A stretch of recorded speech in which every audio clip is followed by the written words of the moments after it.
afternoon and welcome to First Financial Biz Beat, presented by the Business Courier. I'm Kyla Woods. Well, it's been said that food is the ultimate equalizer, a need we all have in common, no matter our race or religion. But it's still not very common to see a black chef running a professional kitchen, and that is the front page centerpiece this week.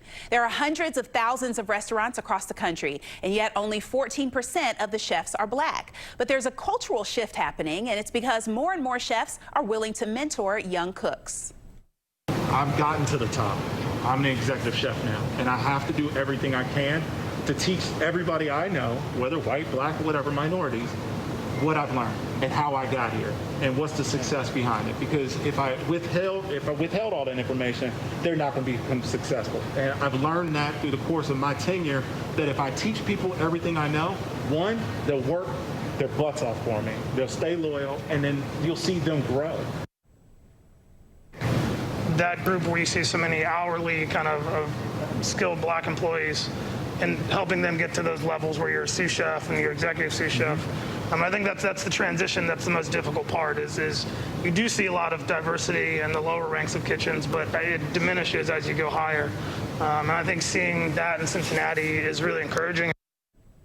This week, the Courier profiled 4 black chefs who found their own route to the top and are working to give the next generation a leg up. One of them is Chef Christian Gill, owner of uber popular Boomtown Biscuits. He talked with Courier reporter Andy Brownfield. So I'm here with Chef Christian Gill, chef owner of Boomtown Biscuits and Whiskey in Pendleton and the upcoming Boomtown #2 in Union, Kentucky. Appreciate you being with us.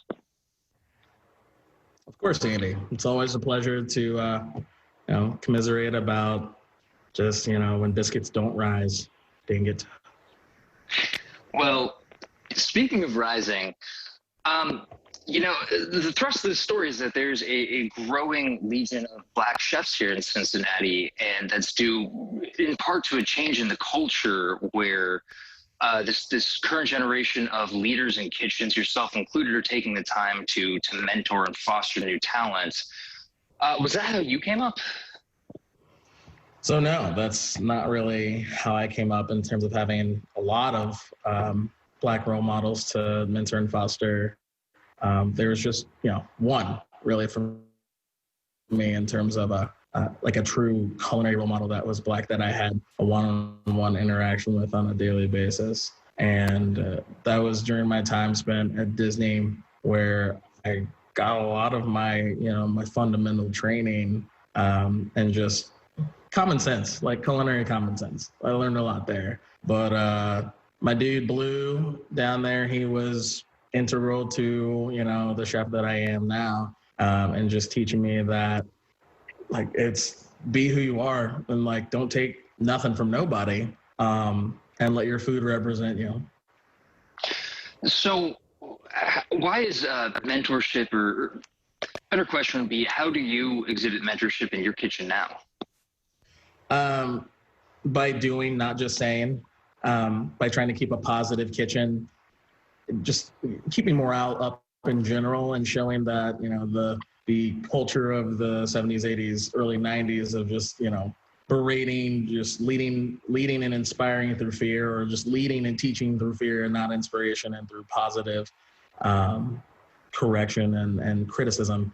That's basically what I do. I'm here, it's open door. It's an open door here at Boomtown. If you want to come, you want to learn how to cook, great. I'll take somebody that's never cooked before, and I'll show you the fundamentals, and I'll show you the basics, and I'll show you how we do things at Boomtown for our kitchen and for our guests. And, if you commit to learning and to maintaining the standards that we uphold here at Boomtown, then I'll continue to give you a little bit more leeway and invite you to create things on your own, help drive you to create things on your own, and give you a little bit of assistance where you need it, but really help you to thrive here. And it's a really busy restaurant, as you know. It's really hard to find those moments that slow down on a busy brunch weekend where you can be creative individually. So we take that time during the week when we're prepping for the weekend. That's when I try to take time for one-on-one development. I think we have time for one more question here, but to you, why is diversity important in the culinary industry? Diversity is important because everyone has a different background. Everyone has a different palate. Everyone has a different perspective on what food means, not only to them, but what food means to the guests based on their experiences and what they've eaten. And like, while that does exist within the vacuum of the past forever in terms of standard and you know, what you would expect a chef to be, or the color that they would be and the gender that they would be, there's a lot more people with a lot more drive and a lot more passion and just a lot more vision, and they just need a chance to give it their all and try. Well, thank you so much for being with us today. Of course. Thank you. Thank you to Andy and Christian for that interview. Well, a stretch of Riverside Drive in the East End is becoming something of a barbecue alley. On one end, you have Eli's, and on the other, Montgomery Inn. In the middle, the newly opened Sinners and Saints. Cincinnati's newest connoisseur of smoked meats is at the old Brew River Gastropub. Chris Rose was called in to do repairs on the building. He knows a lot about construction, and his business partner, Lance Fry, knows food after working at places like Boca. So they figured, why not give this space a try? I always wanted to build a place and that I wanted to be at. And so this place is a reflection of a place that is authentic, it's handcrafted, it's contemporary, it's got a lot of hidden meanings behind it, you know, through the artwork and through the some of just the finishes. And so I really wanted to express that. Some of those finishes include repurposed basketball courts. The name, by the way, came because Rose and Fry were having a drink and looking at the nearby St. Rose Church. It's been a long and bumpy road for the owners of Northern Row Brewery and Distillery. The owners have been working on getting it up and running for years. First, it was delays getting the building up to code. It's a former Christian Moorline facility built in 1895. Things were finally rolling along on a St. Patrick's Day opening, and then Governor DeWine shut everything down. We just trained all of our front of house staff. And we said, well, we're going to close, but we're going to open up next week, and we're going to shift over to making the hand sanitizer. So we started Project Hand Sanitizer. Any employees that wanted to continue to work did, and so that was our charge moving forward for the next couple of months. Northern Row eventually opened in OTR at the beginning of June, and it's open every day except Monday. Even before P.G. Sittenfeld became the third city council member this year arrested on corruption charges, David Mann started thinking about how to change the way development agreements are done. Sittenfeld is accused of selling his votes to a developer. Both Jeff Pastor and Tamaya Denard were arrested on similar charges. Mann filed a motion that says, in short, council should stay out of development negotiations. We need to separate the city council members individually from negotiation deals with the developers. The only people who should be dealing with the details of proposed deals with developers is the city administration and the mayor, not the rest of us. Sittenfeld has pleaded not guilty, saying he didn't do anything illegal. Having a career be gone in 8 months is really mind-boggling. Still to come on First Financial Biz Beat, how this local musician is finding creative ways to survive the pandemic. And get this, a cafe where you can get a drink and pet a cat. A West Side musician is doing what he does best to keep working during the pandemic. That's getting creative.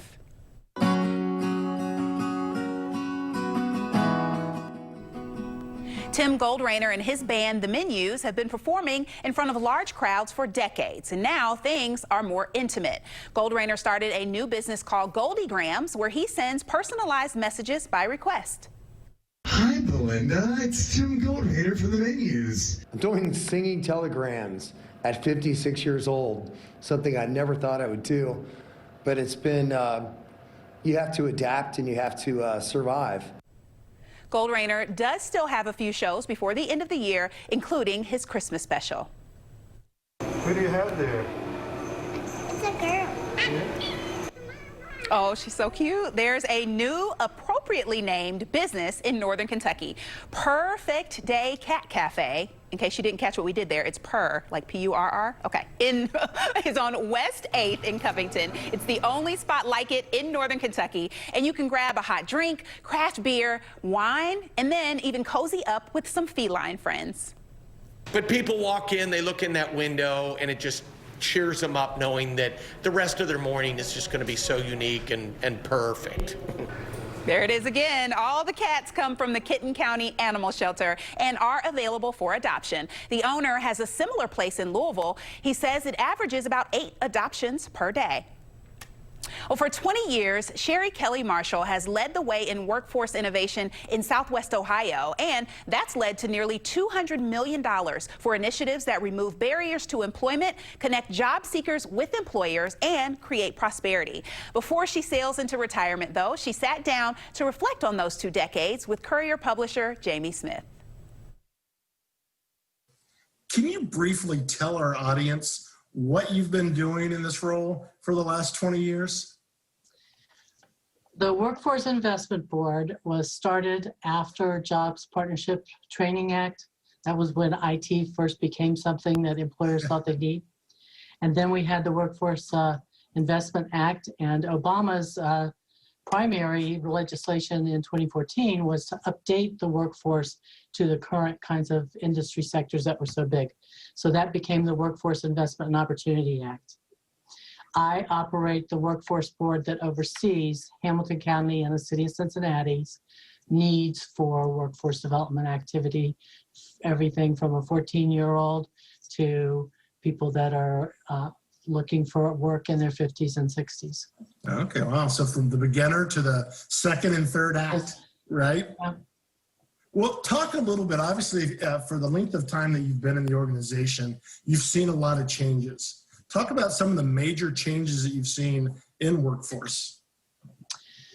The industry sectors in our area of Cincinnati, Hamilton County have been pretty much the same industry sectors for a time, but all of them have been influenced by information technology.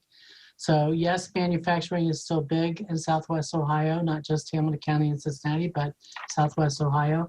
But it's advanced manufacturing, it's computer driven, it's robotic activity for the movement of manufacturing items. The same with information technology. When we first got started with the Workforce Investment Act, it was all about just getting everybody to have a typewriter and a computer. Now everything is done on phone. So that's a pretty dramatic shift. And then with every industry, there's also improvements and challenges. We used to call it transportation, distribution, and logistics. Now it's called supply chain, because we don't go to the grocery store so much by ourselves anymore. We order food, we order items, we order dog food. Everything is now ordered.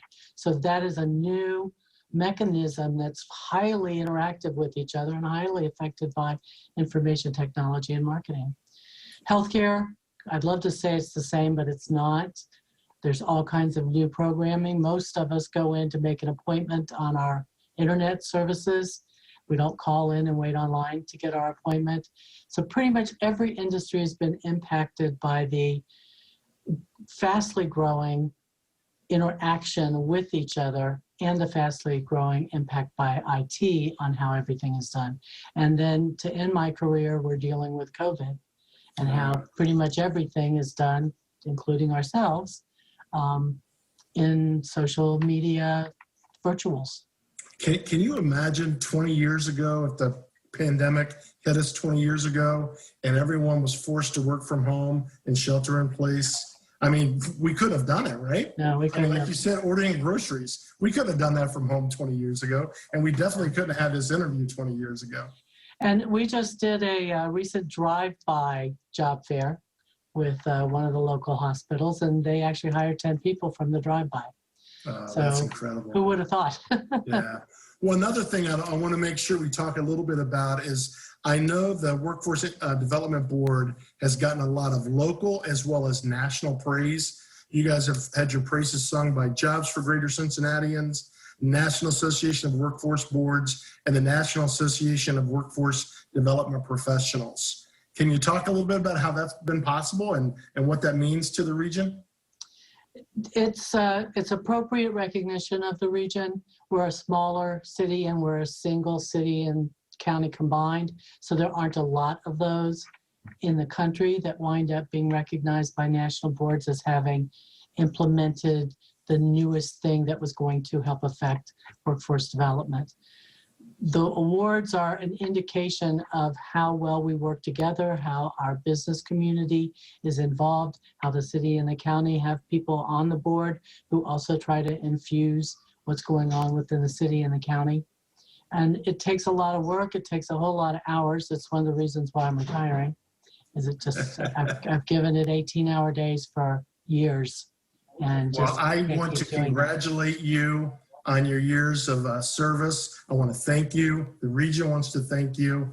You know, I just read something on our homepage this morning about Ohio being in the top 3 places to do business. People like you and organizations like you are a very important part of why we can get those rankings. So thank you. Best of luck to you. And we'll keep in touch with the organization to find out who the next up is. Okay. Thank you very much for your interest. Thanks. Have a great day. Kyla, back to you. Thanks so much, Jamie. Up next on BizBeat, Daisy Jane's flower truck finds a permanent home. Owner Megan Moore joins us after the break.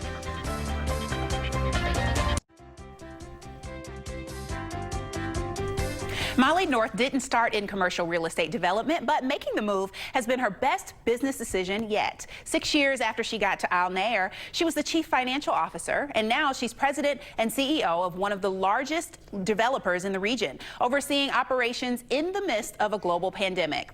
And though that's changed the way of doing business quite a bit, some things never change. So as we look into next year, we have a continued focus in building our industrial real estate portfolio, and also in continuing to build multifamily product. Despite the pandemic, people really want great places to live.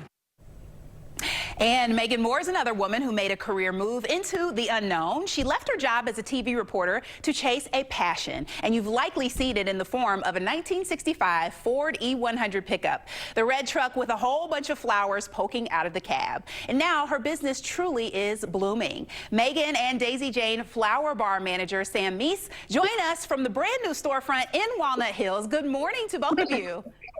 Good morning, Kyla. It's so good to see you. It's so good to see you too. Thank you so much for being with us. So tell us all about the new space and maybe some of the challenges or exciting things about moving from a mobile venture into a storefront location.